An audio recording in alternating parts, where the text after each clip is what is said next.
திமுக கூட்டணியில இப்போ தேமுதிக இணைஞ்சது எவ்வளவு ஒரு பலம் சேர்க்கும் விதமா இருக்கும்னு நினைக்கிறீங்க?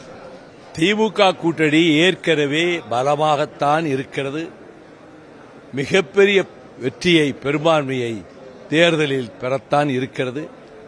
இச்சூழலில் தேமுதிக வந்திருப்பது அது இன்னும் அதற்கு ஒரு வகையில் ஊக்கமளிப்பதாகத்தான் அமையும். வரவேற்கிறேன். சார், இப்போ மாநிலங்களவை உறுப்பினர் மதிமுகவுக்கு ஒதுக்கப்படுமா அப்படிங்கிற ஒரு எதிர்பார்ப்பு இருக்கு. உங்களுடைய எதிர்பார்ப்பு? நான் வாழ்க்கையில் இந்த பதவியெல்லாம் வேணும்னு நான் ஆசைப்பட்டதும் கிடையாது. அப்படி பதவி வேணுங்கிற ஏக்கம் எனக்கு கிடையாது. இந்த தமிழ்நாட்டுக்கு என்ன சேவை செய்யணுமோ அதை நான் செஞ்சுக்கிட்டு இருக்கிறேன். அதை தொடர்ந்து செய்வேன்.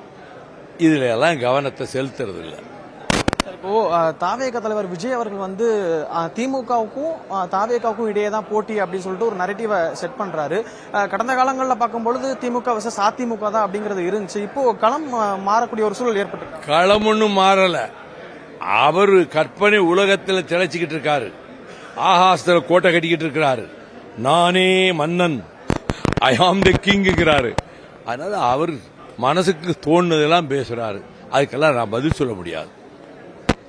இந்த இடைக்கால பட்ஜெட் சம்பந்தமா அதிமுக கடும் விமர்சனம் பண்றாங்க. இந்த பத்திரிகை எல்லாம் வச்சிருந்தாங்க. இல்ல, விமர்சனம் பண்ணாதானே உங்க கட்சி நடத்த முடியும்.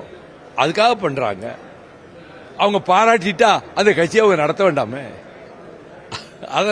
அதனால அந்த விமர்சனங்கள் எல்லாம் ஒன்னும் எடுபடாது.